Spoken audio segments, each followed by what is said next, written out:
SB19 members each created their own drink using Pepsi Zero Sugar Lime. They also thought of creative names for their drinks.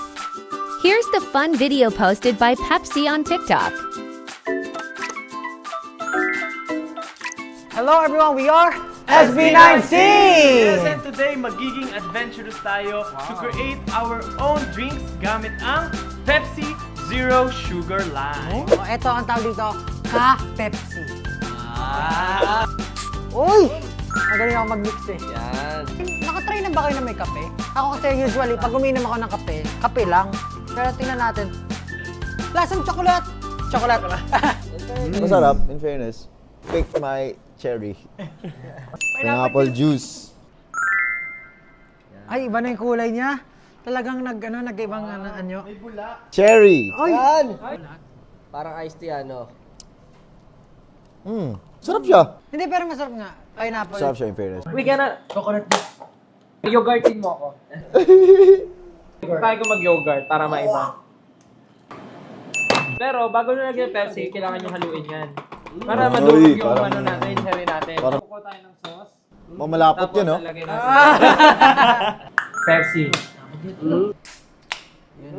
Grabe yung tunog, oh. Grabe naman yung mga ganyan talaga, oh. Ay, ayan! Uy! Try it! Try it!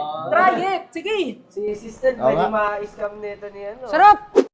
So ang tawag doon ay CSB. Chocolate plus strawberry plus banana. Ako na yung chocolate sa ilalim.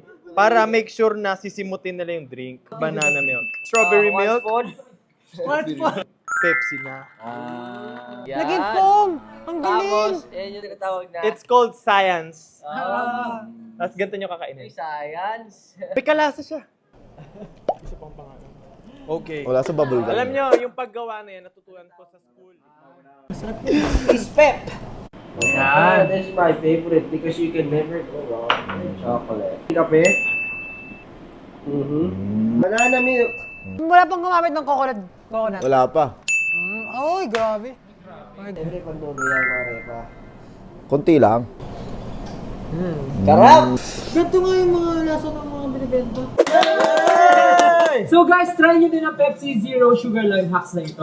Talaga yan. Siyempre, pwede din kayo maging adventurous and create your own mix! Share nyo rin sa amin yung mga mixes nyo. So,